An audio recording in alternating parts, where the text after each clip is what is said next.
This review is presented by EV Dance. And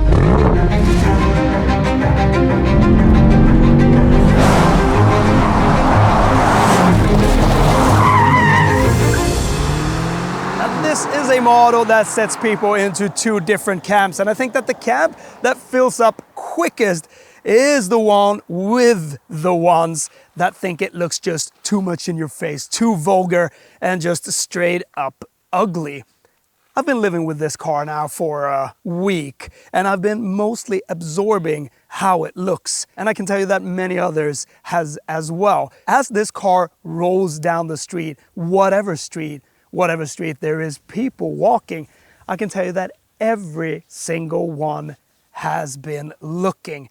And what does that say about a car? Well, it says that it has appeal in one way or the other, and that just makes it some sort of hit.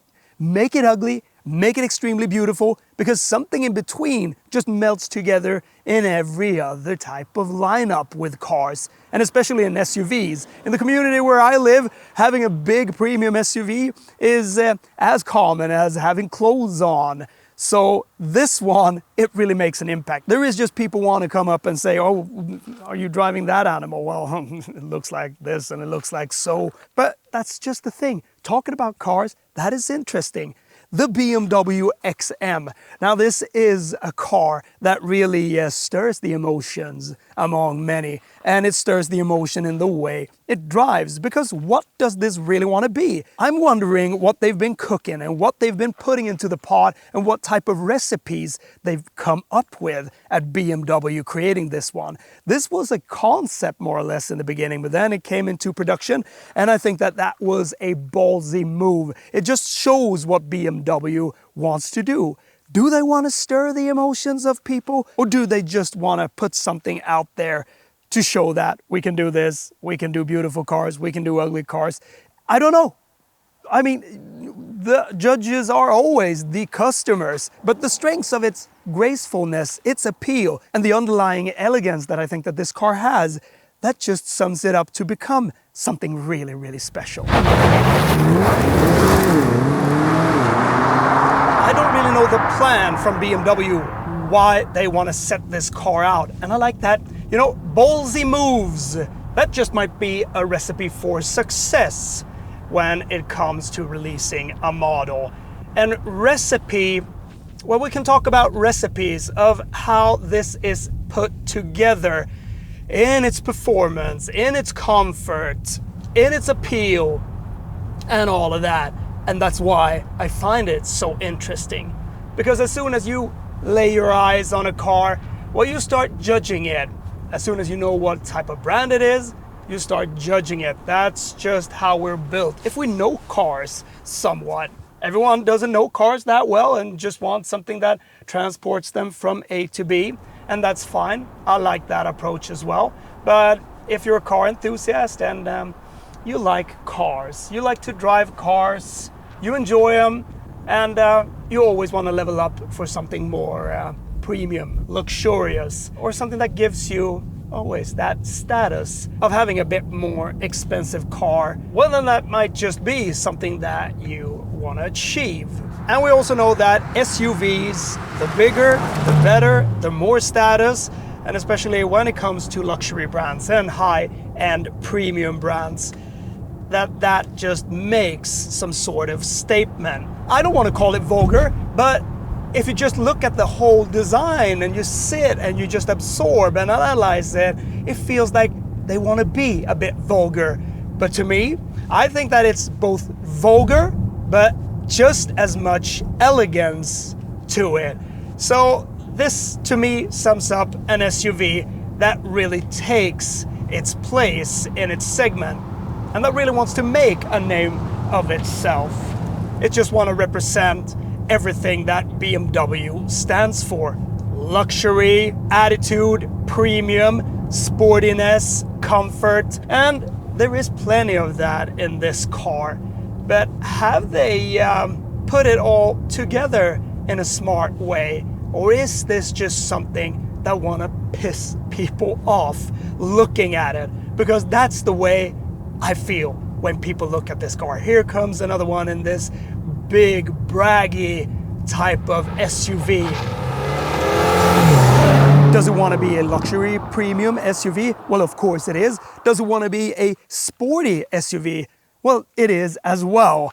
But it has a bit difficulties proving one or the other in that splendid way that many of their other cars can do, and also what the competitors in the same league can do. But what it also is that it's the most expensive production car in BMW's lineup, and it's also the most powerful one if you go for the M label, which produces 748 horsepower and 1,000 Newton meters of torque. The BMW M4 CSL might be a little more expensive, but that is very limited. This you can still get a lot easier. The M label is also limited a bit, but this has the same engine, even though the M label is a bit more tweaked. So you get a battery of 25.4 kilowatt hours, which provides a range of 80 kilometers. I mean, you can do your daily commutes very, very easy with that type of range. You can also charge it all the way up to 11 kilowatts at a home wall box. And on the topic of charging and chargers, you can get very good chargers from EVDance, and especially at a very good price. If you use my code EVD SEW, you get 20% discount. So go check EVDance out. They got real good wall box chargers up to 11 kilowatts, and then they got also portable chargers we can just plug in into your socket. So check these out. It's got a 4.4 liter V8 engine providing you with 653 horsepower. So it does 0 to 100 in 4.3 seconds. And a good thing is about BMW M performance cars is that you can play around with it. This has got the M Sport differential. It won't be set into rear wheel drive only, but it will put the power a bit more when you drive in 4-wheel drive sport to the rear wheels, so you can do a bit of flickering around, drifting, and it is extremely composed for weighing 2,800 kilos. So it has a good BMW M performance pedigree about it, and that makes it also very special. So it covers that segment, but when driving it around calmly, it doesn't feel like it plays along that well with the hybrid system. It is a little juddery in some way. So that fine extra tune of luxury feel and that sublime ride sometimes can be a bit cut off. If we talk a little about the look, well, you can see the front, it has this really strong appeal about it, and I like it. The grille is almost bigger than ever before. You have this Isle of Man green with that stripe all around in a bit gold. I like that a lot. Some black polished plastics running around here over the wheel arches, and then you got these 23-inch wheels. They just look so beautiful. Also black polished with some of that gold touch, and really big wide tires. And there's not that much rubber on them, so you need to be really careful when you park alongside a curb so you don't scratch them. The rear part of the car might be the part that needs to sink in a bit to absorb it, because that looks very special. I really fancy the rear lights that runs that nicely around its hips, the stacked tailpipes on top of each other, but then it's rather flat. And on the top side of the right and left corner, you get a little homage to that BMW M1 that had those two BMW stickers. Trunk space is okay, not that big for such a big car. This is more, you know, luxury and design. So what you buy this car for is more to transport yourself in style, even though it's big, of course. 529 liters of boot capacity and all the way up to 1,800 liters plus when you fold the rear seats. And on this one, you also have an electric towing hook. You get a charging cable in one of these bags that almost looks like a Louis Vuitton bag or a Gucci bag with the XM label on. So a little posh, a little stylish. Just a very strong, cool design that you don't get tired of. You can look at this car day in and day out and let others look at it day in and day out every time they see it. And why care about what people think? You're the one that lives with the car you are the one that should love it or hate it or something in between. That's what I think, and I also think that it has some sort of appeal that appeals to me.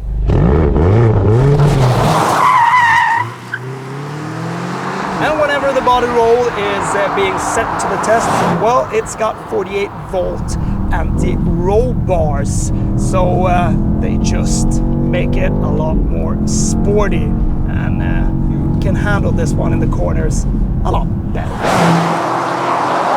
Range from this 23 kilowatt hour battery is a little over 80 kilometers, so that's not bad at all. The only thing when driving in fully electric mode, which you can set here, you go into M hybrid, you can set it into hybrid, you can force it into electric, or then you can have e-control. But it's very, very quiet when you go in electric, of course.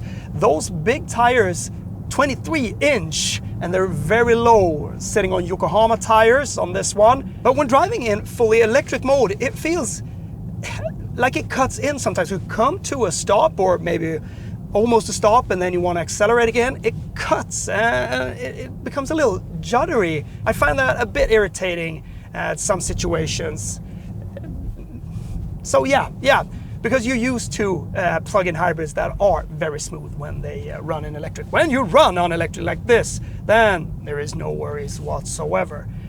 But there is something that is a little strange about it. But when the road starts to get a bit uneven, and there's some damages and some complexities, you can feel that it runs through the chassis a bit, but it is well dampened, so still it feels smooth enough for me. But if you compare it to the XM, well, it's not close in comfort. But as usual, the steering inputs in BMWs are fine. In this one, it feels a lot more alive, like in a M car. And the rear wheel steering, which this one has as well, it changes direction so quick, and that just feels like G-forces. I have a G-meter here now. That one swings from side to side in a bit quicker way, and it feels, and that what also makes it very, very impressive, that a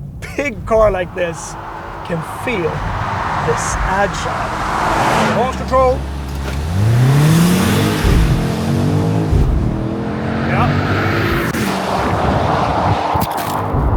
I mean, yeah, it is quick, and it gives those nice bumps and kicks when it changes gears, like in many other M cars. It's 8-speed gearbox.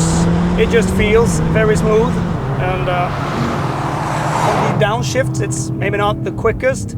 It's quick on the upshifts. It depends on how quick you drive it. But there is a rather good distinct click to the paddle shifters. The sound is good. I think it's played up a little inside here, but from the outside, it's a little V8 rumble from it, which is nice. But what is cool is that it's very, very planted, and the feel and steering is just on point. So you can't deny that you're sitting in a M performance product, I think, even though you sit a lot higher and that you need to manage 2,800 kilos.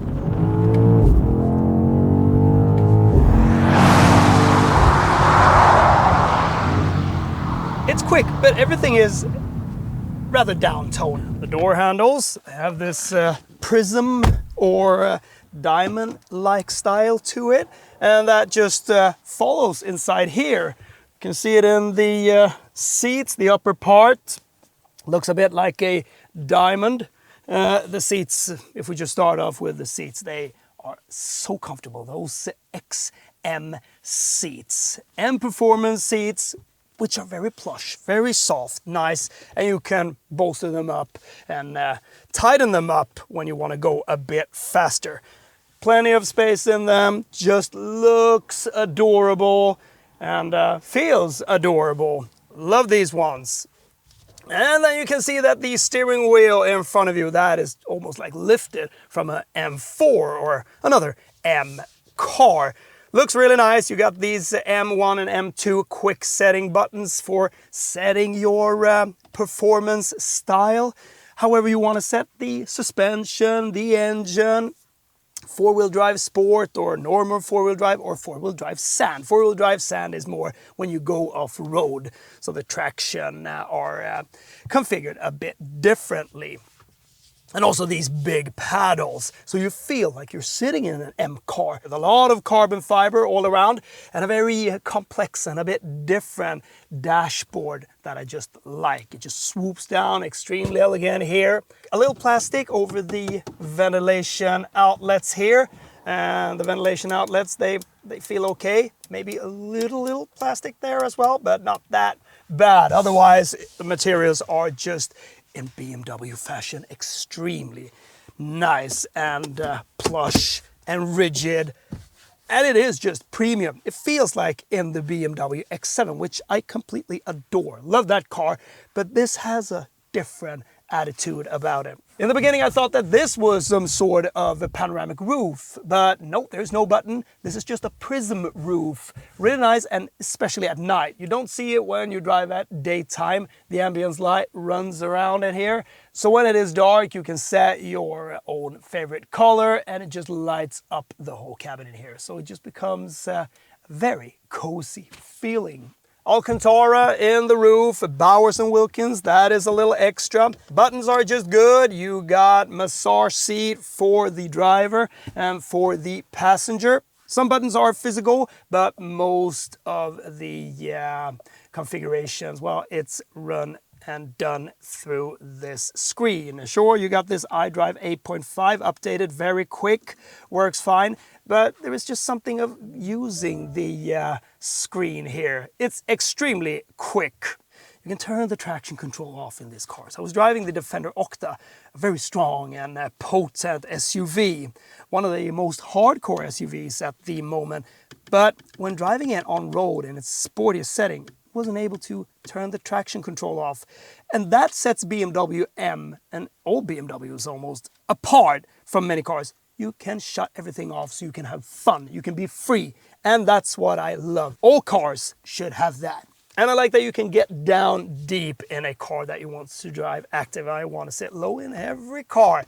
And the steering wheel is also adjustable in so many perfect positions. So you get into a splendid driver position. So that is just great. But when you sit this low in this one, the bonnet, the hood, it's almost like it's bulging up. It's almost a bit too high. So I don't really spot the sides of the car.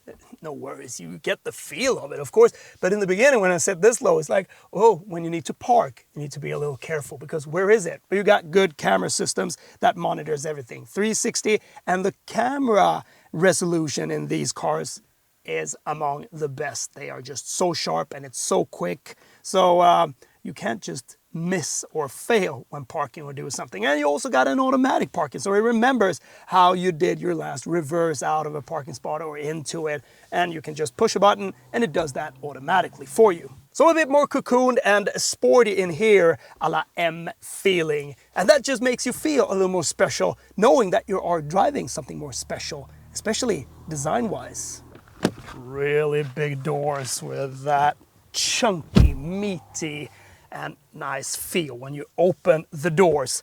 Tons of space here in the back seat, and the special thing about the back seat is that it's just like one piece, one sofa, a little bit like the Rolls-Royce, and they are tilted a bit inwards towards each other, so you become a bit more social in some way. And the seats, they are just so soft back here.